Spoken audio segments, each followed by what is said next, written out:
8:18 de la carta a los Romanos.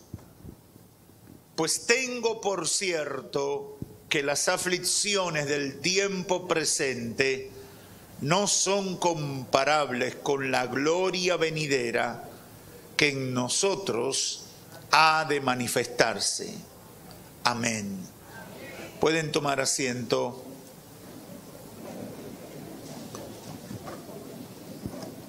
Yo quiero que usted señale a alguien y le diga conmigo estas palabras. Esto también pasará. Aleluya. Esto también pasará.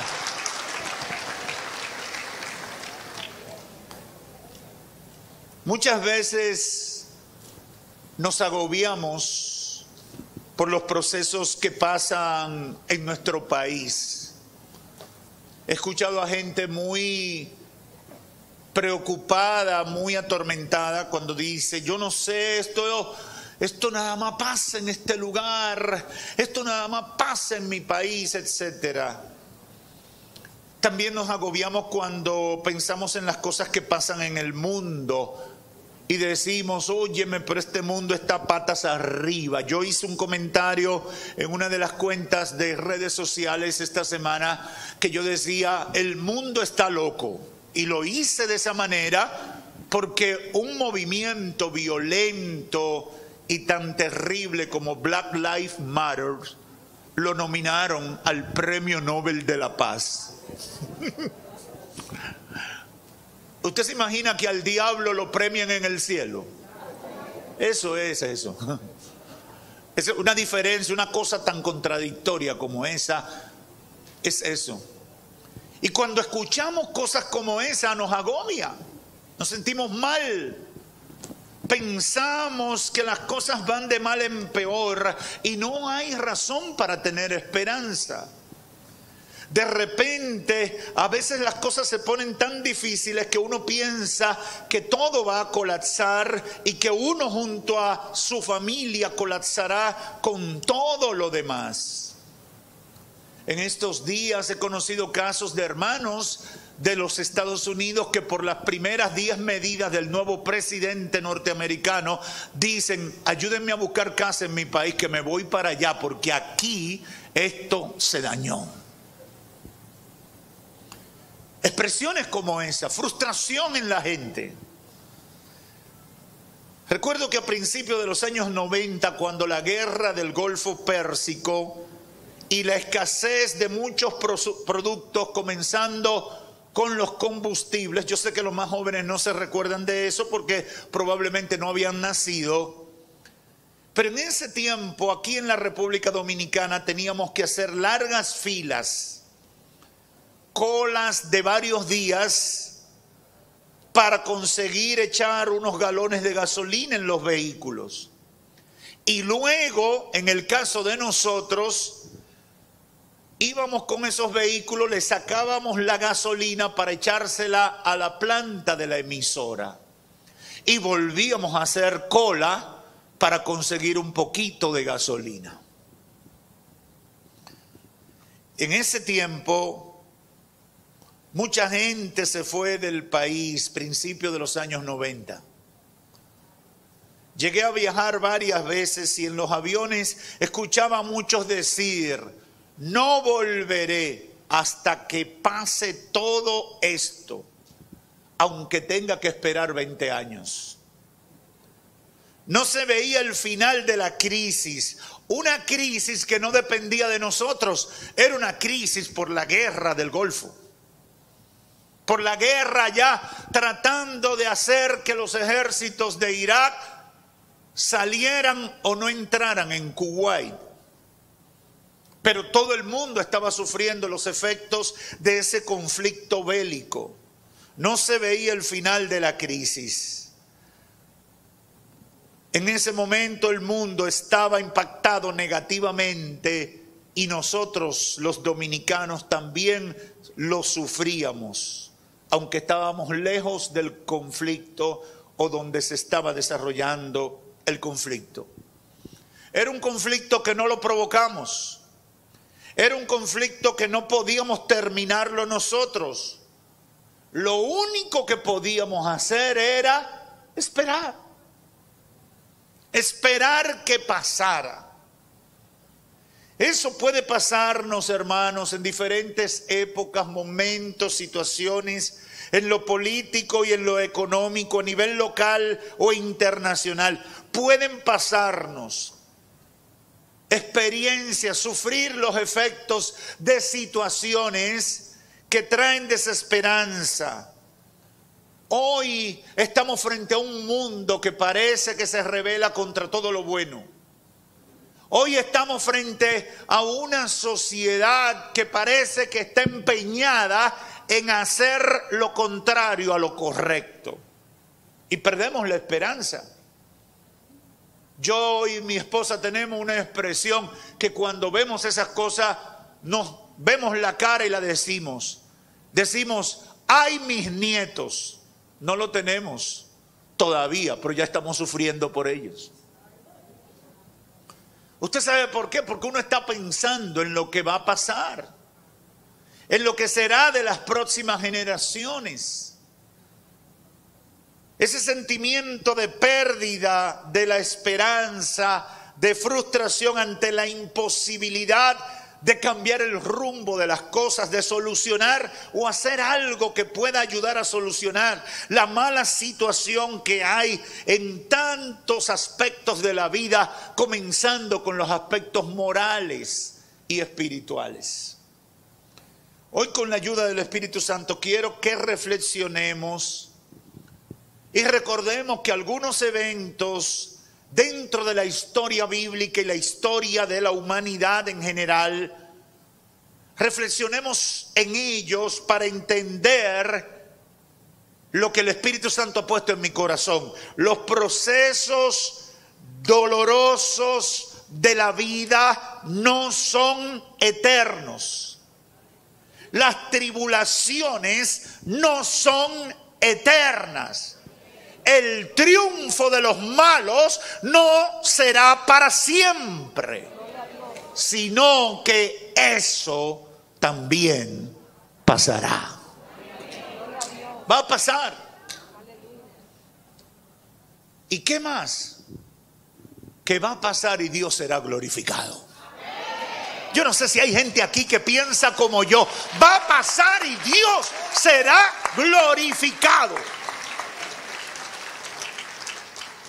Y quiero con ustedes meditar en dos casos que yo sé que ustedes conocen. Pero quizás al reflexionar en ellos y dar algunas informaciones, ustedes entenderán mejor lo que el Espíritu Santo ha puesto en mi corazón. El primer caso tiene que ver con la inmoralidad y la perversidad. Uno, cuando ve lo que está pasando en el mundo de hoy, uno está preocupado.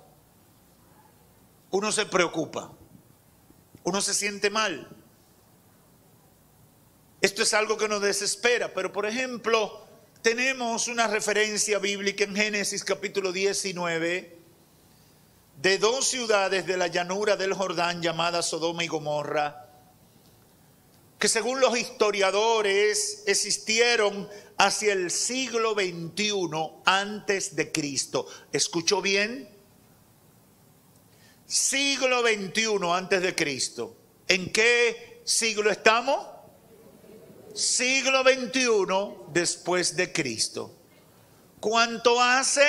21 más 21, 42 por 100, 4.200 años aproximadamente atrás.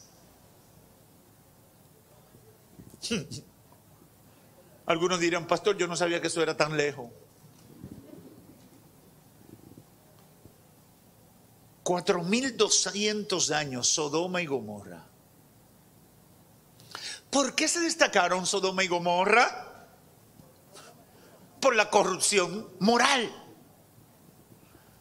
por la homosexualidad y el lesbianismo. ¿Usted está entendiendo? Por esa corrupción moral. Yo no dudo, quizás no entre en detalle la Biblia, pero también habían también habían pedófilos, los enfermos sexuales de siempre. Léase el capítulo 19, léase la historia de Lot en su casa y usted va a ver que cuando los ángeles llegan a Sodoma y a Gomorra para salvar a Lot, se lo querían comer. No porque parecieran un pollo, no, porque los querían violar y ultrajar. Un grupo de hombres perversos que estaban a las puertas de la ciudad, atento a qué hombre llegaba para ellos sodomizarlo. Mire qué violentos estaban. Mire qué cosa más terrible. Llegaban. Todo parece indicar que tenían el apoyo de las autoridades, que tenían el apoyo de las leyes, que nadie podía impedir una acción vandálica de este tipo en ese tiempo. Y le dicen a Lot: entréganos los varones que llegaron, que lo queremos para nosotros. Y Lot, desesperado, le dice: le entrego a mis hijas que son señoritas. Y dicen: no, no queremos mujeres, hombre. 21 siglos antes de Cristo. 42 siglos de nuestra era. Hay gente que piensa que ese fenómeno de perversidad es una novedad y que son los progresistas del siglo XXI que están en eso.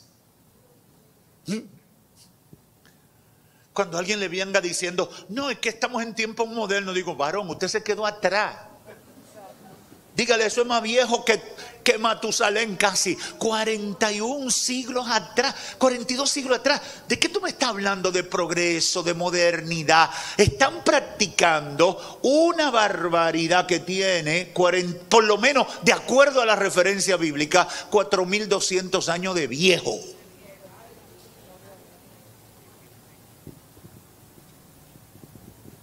¿Qué pasó con Sodoma y Gomorra? Dios literalmente las quemó. Literalmente Dios las quemó con fuego y azufre para que no quedara nada de ellas. Verso 24 de Génesis 19 dice: entonces el Señor hizo llover sobre Sodoma y Gomorra azufre y fuego de parte del Señor desde los cielos. Y destruyó aquellas ciudades y todo el valle y todos los habitantes de la ciudad y todo lo que crecía en la tierra. ¡Wow! Tremendo. ¿Qué hizo Dios con Sodoma y Gomorra? Le dio chance. Lo soportó. Le dio oportunidad de arrepentirse, pero hay un momento que se termina la misericordia.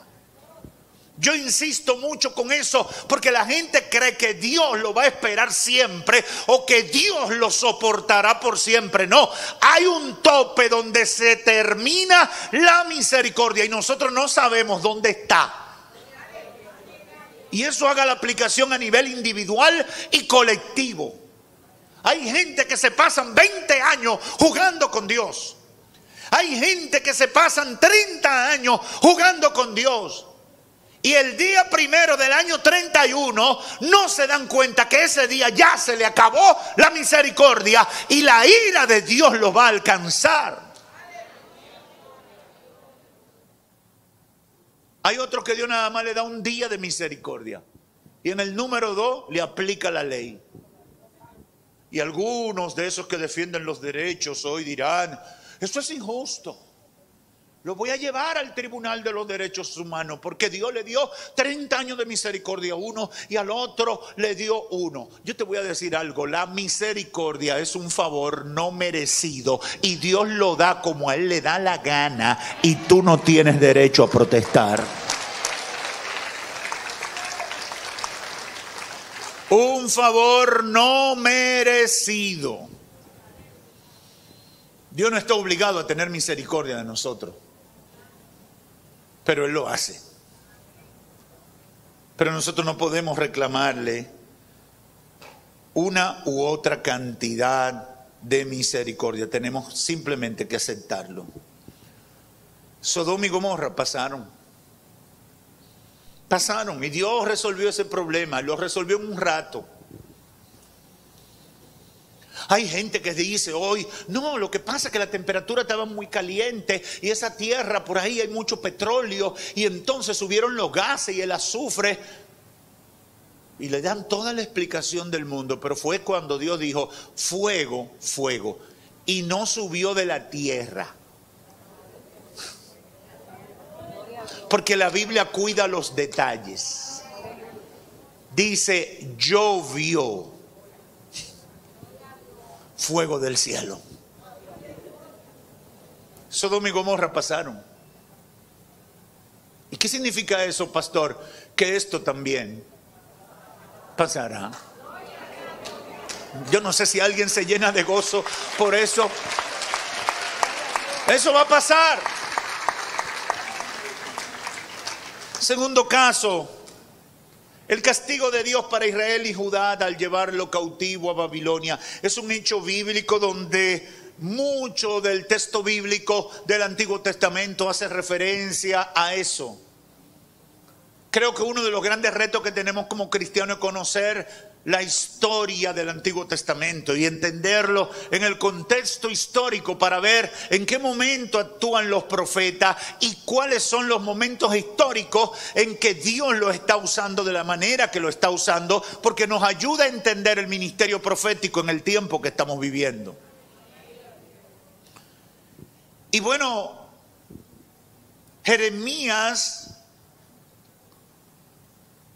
es un profeta que tiene que ministrarle a su nación hacia el siglo 7 antes de Cristo, y le ministra a su nación advirtiéndole del juicio de Dios que venía. Y escuche la profecía de Jeremías antes de que le pasara lo que le pasó al pueblo judío. Jeremías 25:8 dice, por tanto así dice el Señor de los ejércitos, por cuanto no han obedecido mis palabras, he aquí mandaré a buscar a todas las familias del norte, declara el Señor.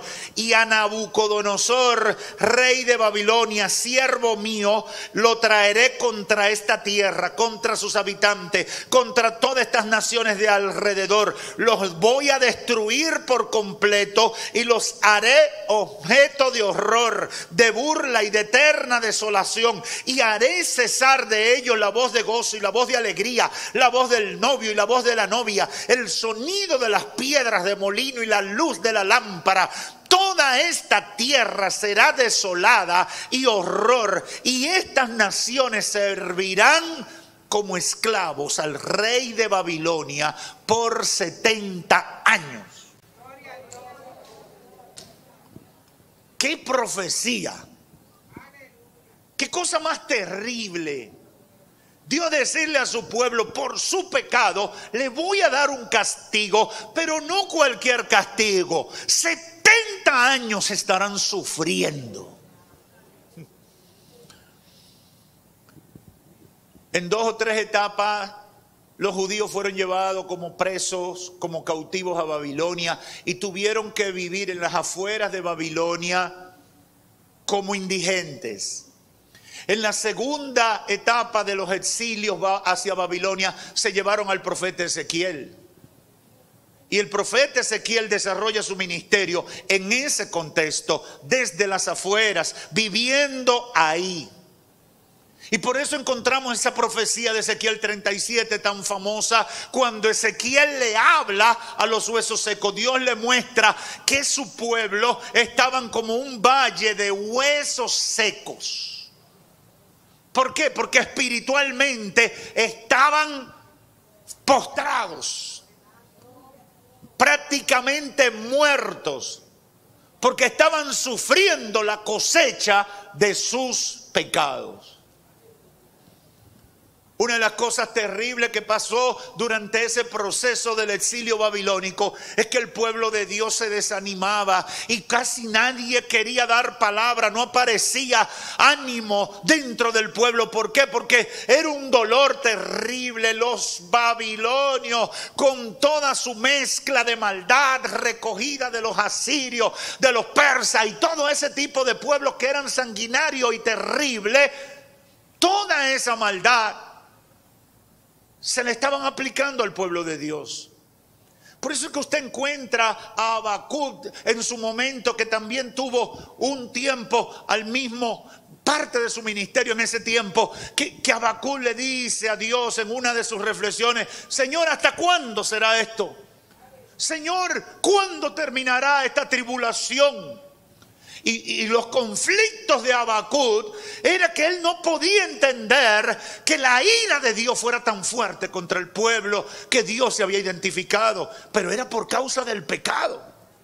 Y cuando Dios le dice: yo voy a resolver el problema y voy a usar a los caldeos, que fueron los que al final terminaron derribando al imperio babilonio, entonces Habacuc entra en crisis y una turbación, una cosa terrible. Le estoy haciendo esta hipnosis histórica para que ustedes entiendan que los procesos, los periodos en la vida pueden parecer interminables, pueden parecer dolorosos, y le pasa hasta la gente de Dios. La gente de Dios puede pasar por momentos de tribulación porque piensa que lo malo que está pasando, la dificultad, la tribulación, el tiempo difícil, esa crisis que están pasando, nunca va a terminar. Pero miren lo que el Señor hace, y yo me llené de gozo cuando el Espíritu Santo me permitió entender esto. A través del profeta Isaías, y algunos teólogos tienen algunos conflictos con Isaías 40 o todo lo que comprende el libro de Isaías desde el capítulo 40 en adelante. Isaías existió casi 90 años antes de Jeremías y como 100 años antes de que este juicio pasara. Pero ya a Isaías Dios le estaba diciendo que el juicio que iba a venir era por un tiempo y que iba a pasar. Si uno no conoce la historia bíblica, uno le da brega entender esto. Pero miren lo que dice Isaías 40, refiriéndose a ese exilio babilónico, a ese juicio que vino sobre el pueblo de Dios por su pecado, que los llevaron como extranjeros, como esclavos a Babilonia. Mire lo que dice Isaías 40. Consolad, consolad a mi pueblo, dice vuestro Dios. Hablad al corazón de Jerusalén y decidle a voces que su lucha ha terminado, que su iniquidad ha sido quitada, que ha recibido de la mano del Señor el doble por todos sus pecados. Una voz clama: preparad en el desierto camino al Señor, allanad en la soledad calzada para nuestro Dios. Todo valle sea elevado y bajado, todo monte y collado vuélvase llano, el terreno escabroso y lo abrupto ancho valle. Entonces será revelada la gloria del Señor y toda carne a una la verá, pues la boca del Señor ha hablado. Una voz dijo: clama. Entonces el Señor respondió, que el pueblo respondió: ¿qué he de clamar? Toda carne es hierba y todo su esplendor es como flor del campo. Sécase la hierba, marchítase la flor, cuando el aliento del Señor sopra sobre ella. En verdad el pueblo es hierba, sécase la hierba, marchítase la flor, mas la palabra de Dios nuestro permanece para siempre. Tremendo. Algunos pueden entender que Dios, o no pueden asimilar que Dios les revelara a Isaías la restauración para algo que iba a ocurrir más de 100 años después de que Dios se lo dijo. Pero Dios no es un Dios que actúa incoherentemente y sin conectar las cosas. Una de las cosas que yo más admiro de la Biblia es cómo Dios guarda los detalles a través de los siglos, para que el que quiera entender que la palabra de Dios es la verdad, tenga argumentos para creerlo. Por eso yo no siento temor en defender mi fe frente a cualquiera, porque yo estoy convencido de que la Biblia es la palabra de Dios y ha sido probada en la historia de la humanidad. Lo que pasa es que hay una serie de necios que cogen un versículo y de eso quieren hacer una teoría o una teología. Yo digo teoría porque no saben de estudio de la palabra. Jeremías, en el capítulo 33, ahorita le hablé del 25. Jeremías 33.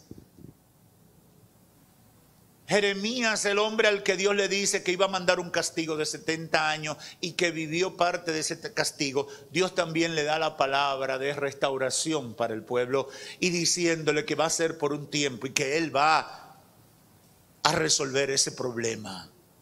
Mire lo que dice Jeremías 33. Vino la palabra del Señor, verso 1, a Jeremías por segunda vez, mientras él estaba aún detenido en el patio de la guardia, diciendo: así dice el Señor que hizo la tierra, el Señor que la formó para restablecerla, el Señor es su nombre.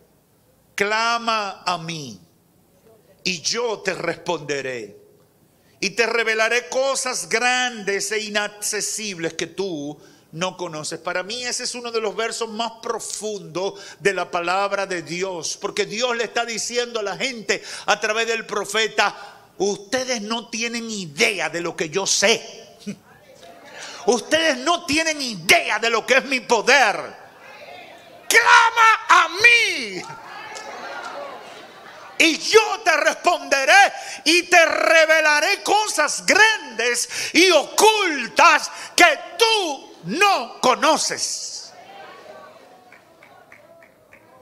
Y sigue diciendo: porque así dice el Señor Dios de Israel acerca de las casas de esta ciudad y acerca de las casas de los reyes de Judá que han sido derribadas para hacer defensa contra los terraplenes de asalto y contra la espada, mientras ellos vienen a pelear contra los caldeos y a llenarla con los cadáveres de los hombres que herí en mi ira y en mi furor, pues yo había escondido mi rostro de esta ciudad a causa de toda su maldad. He aquí, yo le traeré salud y sanidad. Yo los voy a sanar y yo revelaré abundancia de paz y de verdad. Restauraré el bienestar de Judá y el bienestar de Israel y los reedificaré como eran al principio. Los limpiaré de toda la maldad que cometieron contra mí y perdonaré todas las iniquidades con las que pecaron contra mí y con las que se rebelaron contra mí. Y la ciudad será para mí un nombre de gozo, de alabanza y de gloria ante todas las naciones de la tierra, que oirán de todo el bien que yo le hago y temerán y temblarán a causa de todo el bien y toda la paz que yo le doy. ¿Qué le estaba diciendo Dios a su pueblo? Esto también pasará. Aleluya. Este proceso pasará. El problema es que nosotros tenemos un cronómetro de que cuando tenemos 24 horas con un tema, ya decimos que es viejo. Es el problema de nosotros. Que lo que duramos mucho, duramos 90 años. Y ese es el problema de nosotros. Nosotros vemos el mundo en el contexto de nuestra limitada comprensión. Y Dios no. Dios no es como tú, ni como yo. Yo necesito que la iglesia del siglo XXI entienda que Dios no es como nosotros. Tú tienes que destaparte ese cerebro y suéltalo a volar.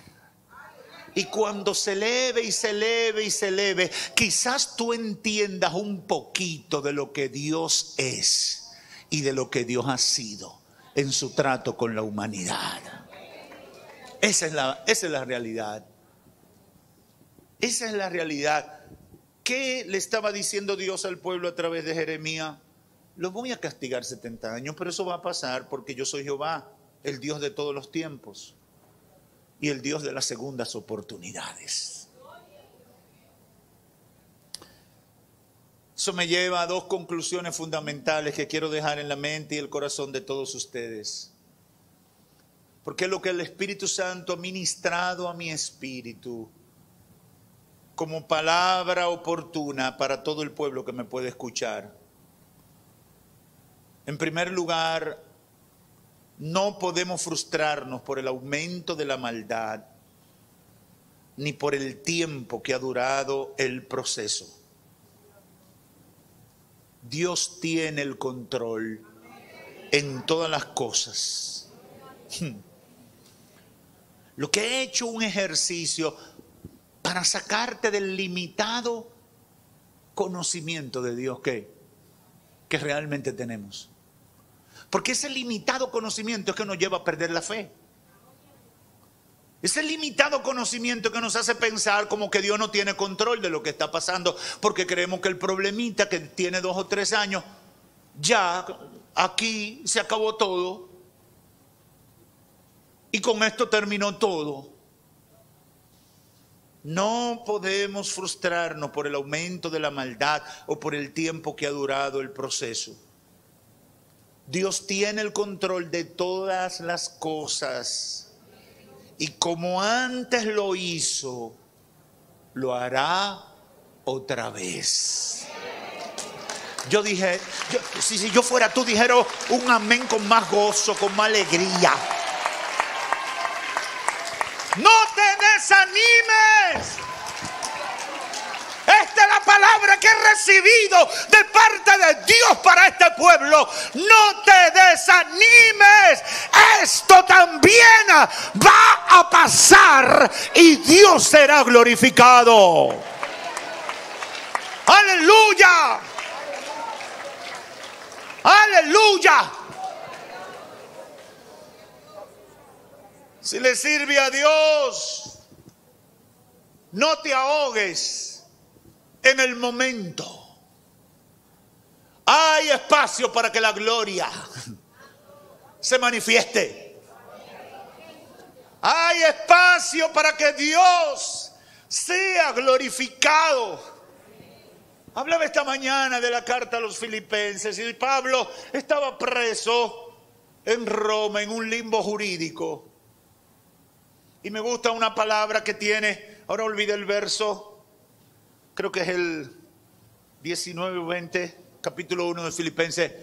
Y dice Pablo, para mí el vivir es Cristo y el morir es ganancia. Pero le añade algo más, sea por vida o sea por muerte, Dios será glorificado en mi vida.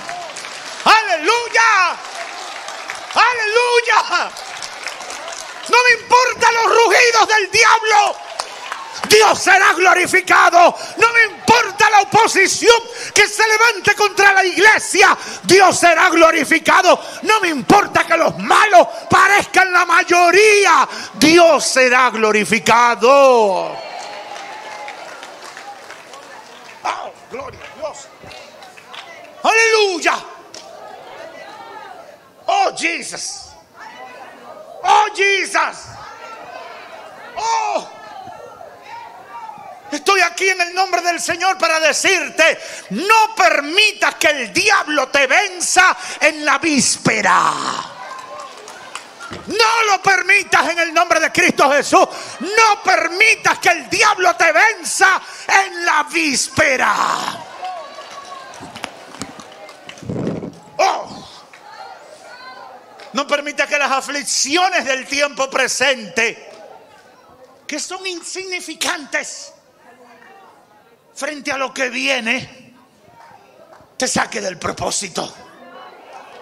Por eso en Romanos 8, 18, que comenzamos leyendo, están estas palabras que son oportunas. Pues tengo por cierto, tengo por cierto que las aflicciones del tiempo presente no son comparables, no son comparables con la gloria venidera que en nosotros ha de manifestarse. Pablo está diciendo, iglesia, No le tengas miedo a los rugidos de Satanás. La gloria que viene será mayor. Yo no sé si hay gente aquí que me lo cree. La gloria que viene. Estoy profetizando, Mahanaim, la gloria que viene.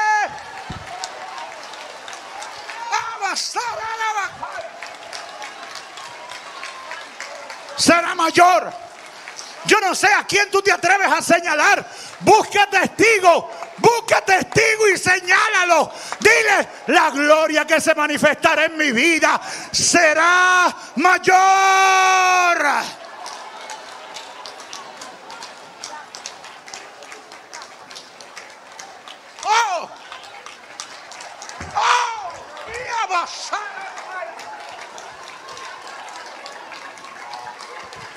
Cállale la boca a Satanás.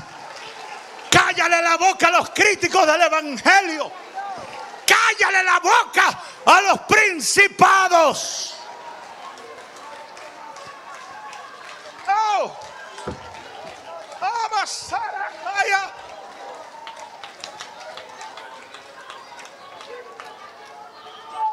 Tengo por cierto que lo que me está pasando es el escenario que Dios va a utilizar para exhibir su gloria.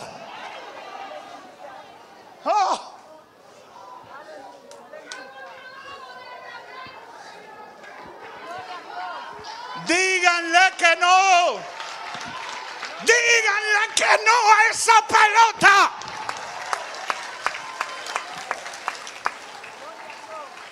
Así dice un narrador de béisbol. Ahí va un palo alto, largo. Cuando yo era fanático de la pelota, en los tiempos que se oía solo por radio, yo estaba atento al juego, perdiendo mi equipo el juego. Y de repente, salía el narrador. Aquí viene el lanzamiento. Ahí sale un batazo largo, profundo. Atrás. Yo era el que me levantaba y empezaba a brincar. Y decían, se fue la bola. Honrón. Hemos ganado. Esa es una buena traducción para lo que dice Pablo. Tengo por cierto que lo que he pasado hasta este momento, las aflicciones del tiempo presente, no se comparan con la gloria que viene y se manifestará en mi vida. Oh, Jesús. Esto también pasará. Pastor, ¿qué es eso? Usted me tiene loco con el horario del oculto. Pastor, que un domingo a las 8:30. Pastor, que otro a las 10. Pastor, que otro a las 11. Pastor, ¿qué es eso de los martes a las 12? Pastor, ¿por qué usted está loco? No, yo no estoy loco. Esto va a pasar y la iglesia tiene que seguir adelante. Esto va a pasar y la iglesia seguirá caminando.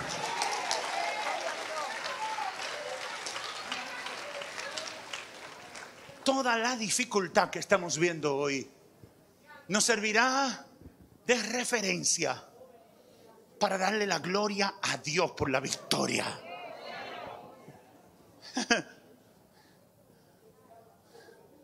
Si usted no lo ha visto, haga un paneo para que vea el testimonio en este lugar de una iglesia nacida en pandemia.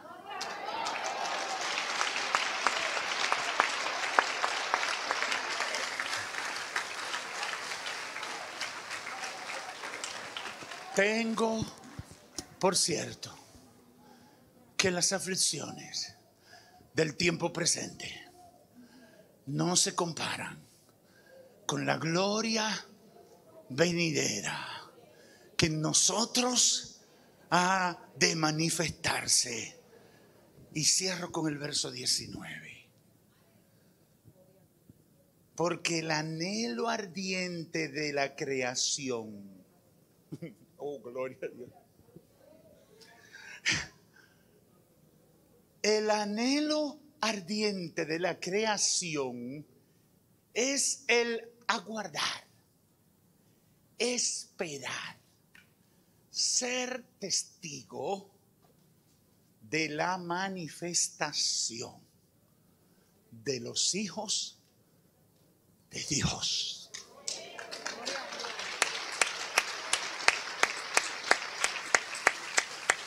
Yo tengo que terminar este mensaje ya.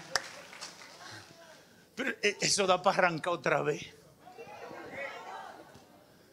La creación. La creación está ahí.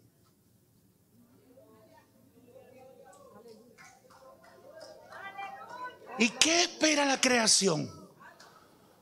La manifestación de la gloria de Dios en y a través de sus hijos.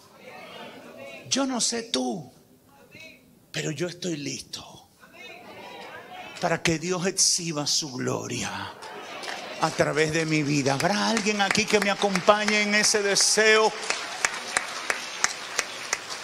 Señor, exhibe tu gloria a través de mí. Estoy listo porque la creación, toda la tierra, la luna, las estrellas, los planetas, las galaxias, toda la creación está con los ojos hacia nosotros, esperando ver lo que Dios ha dicho que va a hacer con sus hijos. Amigo, amiga, todo lo que he hablado es para los hijos de Dios. Amigo, amiga, todo lo que he hablado es para los que han hecho un compromiso con Dios y han aceptado a Cristo como Señor y Salvador de su vida. Amigo o amiga, si tú quieres ser parte de ese pueblo, tienes que tomar una decisión hoy. Dejar de ser pecador, pedirle a Dios que te perdone, pedirle a Dios que te reciba como uno de sus hijos. Si tú quieres ser parte del pueblo de Dios, de los hijos de Dios, eso lo puedes hacer hoy. Y lo haces con un simple acto de fe, levantándote de tu asiento y viniendo aquí delante para que hagamos una oración por tu restauración espiritual. Yo no tengo dudas de que Dios será glorificado en tu vida. Conviértete a Cristo. Si estás aquí o estás a la distancia, lo mejor que puedes hacer es convertirte a Cristo. Porque los que tienen a Cristo pueden hablar este lenguaje. Los que no tienen a Cristo se ahogarán y morirán en medio del proceso. Que Dios te bendiga. Padre, gracias por tu palabra.